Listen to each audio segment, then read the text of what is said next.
મિત્રો, ધાતુ અને અધાતુ પાઠના અંતિમ તબક્કામાં કહીએ કે જે પણ જરૂરી પ્રશ્નો છે એ સાથે આપણે અહીંથી મળ્યા છીએ.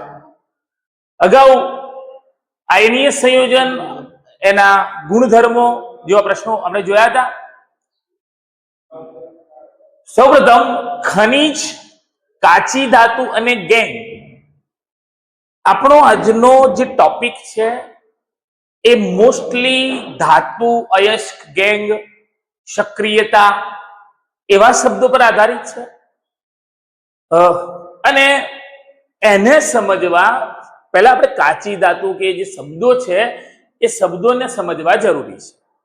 સૌપ્રથમ ખનિજ કે જે તત્વો કે સંયોજનો પૃથ્વીના ભૂપૃષ્ઠમાંથી કુદરતી રીતે મળે છે. તત્વો કે સંયોજનો આપણને ભૂપૃષ્ઠમાંથી કુદરતી રીતે મળે છે, જેને આપણે ખનિજ કહીએ છીએ. જેને આપણે ખનિજ કહીશું. મિત્રો, ઘણીવાર આપણે શબ્દ ભણતા હોઈએ તો કેટલીક વાર શબ્દો આપણને સમાનાર્થી લાગે, જેમ કે ખનિજ અને કાચી ધાતુ મળતા આવતા શબ્દો છે, પરંતુ થોડોક ભેદ ફરક છે. જે સીધે સીધું કુદરતમાંથી મળી આવે એ ખનિજ છે, અને જે ખનિજમાં સારા પ્રમાણમાં કોઈ નિશ્ચિત ધાતુ મળી આવે એવું હોય તો એ ભાગને આપણે કાચી ધાતુ કહીએ છીએ. ઓકે.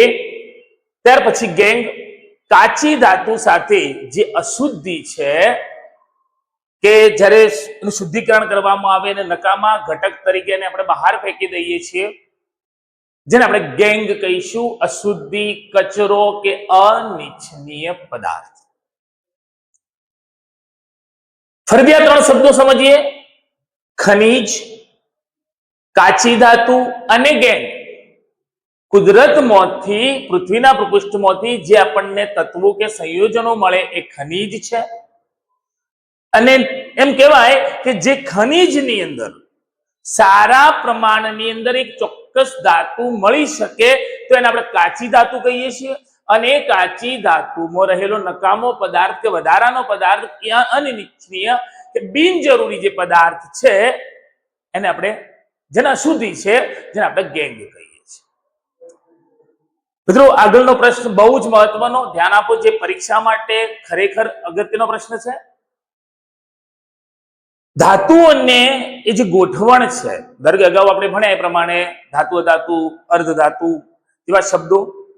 અહીંયા સક્રિયતાને ધ્યાનમાં લઈને કઈ ધાતુ કેટલી સક્રિય છે એ પ્રમાણે સક્રિયતાને ધ્યાનમાં લઈ અને એના ત્રણ પ્રકાર પાડેલા છે.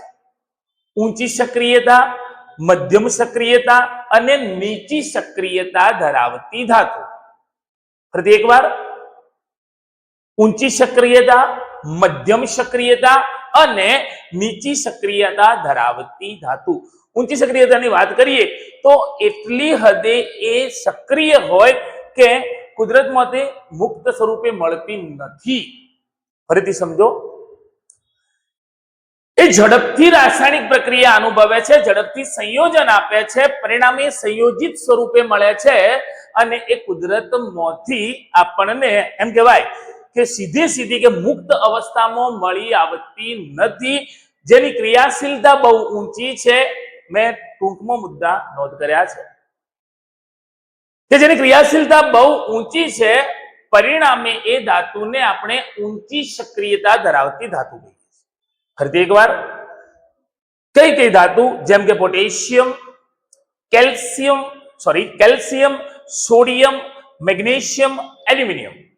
Potassium, sodium, calcium, magnesium, aluminium એ ધાતુઓ વધુ સક્રિય છે, પરિણામે એ ધાતુને ઊંચી સક્રિયતા શ્રેણીમાં મૂકવામાં આવે છે. ત્યારબાદ મધ્યમ. ઊંચી સક્રિયતા ધરાવતી ધાતુ કરતો સહેજે નીચી અને નીચી સક્રિયતા ધરાવતી ધાતુ કરતો સહેજે ઊંચી, એટલે કે બંનેના મધ્યમાં આવતી ધાતુઓ, જેને મધ્યમ સક્રિયતા ધરાવતી ધાતુ છે. જે ઓક્સાઇડ, સલ્ફાઇડ કે કાર્બોનેટ સાથે સંયોજિત સ્વરૂપે મળે છે. જે ઓક્સાઇડ, સલ્ફાઇડ કે કાર્બોનેટ સાથે સંયોજિત સ્વરૂપે મળે છે, પરિણામે આપણે એને મધ્યમ સક્રિયતા ધરાવતી ધાતુઓ કહીએ છીએ. કઈ કઈ? ઝીંક, આયર્ન, લેડ અને કોપર. ઝીંક, આયર્ન, લેડ અને કોપર જે મધ્યમ સક્રિયતા ધરાવતી ધાતુ છે. નીચી સક્રિયતા ધરાવતી, જેને આપણે એવું પણ કહી શકાય કે નિષ્ક્રિય ધાતુઓ, ઉમદા ધાતુઓ, જે ઝડપથી રાસાયણિક પ્રક્રિયામાં ભાગ લેતી નથી. શક્ય હોય તેઓ એમ કહેવાય કે કુદરતમાં આપણને મુક્ત સ્વરૂપે મળે છે, અને જો સંયોજિત સ્વરૂપે મળે છે તો એ સલ્ફાઇડ કે ઓક્સાઇડ યુક્ત, તે સલ્ફાઇડ કે ઓક્સાઇડ યુક્ત કાચી ધાતુ તરીકે મળે છે. જેમ કે ઉમદા ધાતુઓમાં સિલ્વર કે ગોલ્ડ જેવી ધાતુઓ જે કુદરતમાંથી મોસ્ટલી મુક્ત અવસ્થામાં મળે છે, તો કેટલીક જગ્યાએ સલ્ફાઇડ અને ઓક્સાઇડ યુક્ત સંયોજિત સ્વરૂપે મળે છે. મિત્રો, સક્રિયતાની આ વાતની અંદર એક વસ્તુનો ચોક્કસ ઉમેરો કરીએ. નોંધ કરજો કે ઓક્સાઇડ, સલ્ફાઇડ, કાર્બોનેટ ધાતુનું નિષ્કર્ષણ, આવું જ્યારે સમજતા હોઈએ તો વિદ્યાર્થીના એમ કે માનસ પટલ પર એવી અસર હોય કે આમાંથી કાર્બોનેટ કઈ કે સલ્ફાઇડ કે ઓક્સાઇડ મેળવવાનું છે. નહીં, એ અશુદ્ધિ છે, એને દૂર કરી અને એની સાથે સંયોજિત સ્વરૂપે જે ધાતુ રહેલી છે એ ધાતુ મેળવવાનો હેતુ છે. કાર્બોનેટ હોય, સલ્ફાઇડ હોય કે ઓક્સાઇડ હોય, એ અશુદ્ધિ સ્વરૂપે એમાં સંયોજાયેલો છે, એને જુદી જુદી રીતે એના અંદરથી અલગ કરવામાં આવે છે. માટેનો પ્રશ્ન છે ધાતુ નિષ્કર્ષણ. એમાં આપણે સમજીએ ઊંચી સક્રિયતા, મધ્યમ સક્રિયતા અને નીચી સક્રિયતા ધરાવતી ધાતુઓ ને શુદ્ધ સ્વરૂપે મેળવવી, એની પ્રક્રિયા અલગ હોઈ શકે, કારણ કે એના રાસાયણિક ગુણધર્મો ભિન્ન છે. પરિણામે સંયોજિત સ્વરૂપમાંથી એને મુક્ત અવસ્થામાં મેળવવી હોય આપણે તો એ પ્રક્રિયા પણ અલગ હશે. સૌપ્રથમ જોઈએ ઊંચી સક્રિયતા ધરાવતી ધાતુ. જે બહુ સક્રિય ધાતુઓ છે, ઊંચી સક્રિયતા ધરાવે છે, એને આપણે એ કાચી ધાતુમાંથી મેળવવા માટે સૌપ્રથમ એ પીગળેલ જે એ કાચી ધાતુ છે એને પીગાળવામાં આવે છે. એક પીગલિત અયસ્ક જેને કહેવાય, એ પીગલિત અયસ્કનું વિદ્યુત વિભાજન કરી અને સીધે સીધી શુદ્ધ ધાતુ મેળવવામાં આવે છે. ઊંચી સક્રિયતા ધરાવતી ધાતુઓમાં ધાતુ અયસ્ક જે પીગલિત અવસ્થામાં છે એનું વિદ્યુત વિભાજન કરી અને એને શુદ્ધ ધાતુ તરીકે મેળવવામાં. આ વાત થઈ ઊંચી સક્રિયતા. મુખ્ય આપણે ભાગ અહીંયા વિચારીશું. મધ્યમ સક્રિયતા ધરાવતી ધાતુઓ કયા સ્વરૂપે? કાર્બોનેટ અથવા સલ્ફાઇડ યુક્ત સંયોજન સ્વરૂપે હોય છે. ફરી એકવાર, જો એ કાર્બોનેટ સાથે સંયોજાયેલા હોય, એ કાચી ધાતુઓ કાર્બોનેટ યુક્ત હોય તો એનું કેલ્સિનેશન કરવામાં આવે છે. જો સલ્ફાઇડ યુક્ત કાચી ધાતુ છે તો એ સલ્ફાઇડ યુક્ત કાચી ધાતુનું ભુંજન કરવામાં, પરંતુ આ કેલ્સિનેશન અને ભુંજનની બંને પ્રક્રિયા એક એમ કહેવાય કે એને ધાતુ ઓક્સાઇડમાં ફેરવવા માટેની પ્રક્રિયા છે, અને ઓક્સિજનની હાજરીમાં થાય છે. કઈ કઈ પ્રક્રિયા? તો કેલ્સિનેશન ગણો કે ભુંજન ગણો. આ તમામ પ્રક્રિયા કઈ ધાતુનું પ્રશ્ન પૂછાય કે કઈ ધાતુનું કેલ્સિનેશન કરવામાં આવે છે? તો કાર્બોનેટ યુક્ત કાચી ધાતુનું કેલ્સિનેશન કરવામાં આવે. કઈ ધાતુનું ભુંજન કરવામાં આવે છે? તો સલ્ફાઇડ યુક્ત કાચી ધાતુનું ભુંજન કરવામાં આવે છે, અને બંને પ્રક્રિયાને અંતે એ ધાતુ ઓક્સાઇડમાં ફેરવાય છે. આ ધાતુ ઓક્સાઇડનું એમ કહેવાય કે રિડક્શન કરવામાં આવે છે. ધાતુ ઓક્સાઇડનું રિડક્શન જો આપણે એને વિગતે સમજીએ કે ઓક્સિજન દૂર થાય. શું દૂર થાય છે?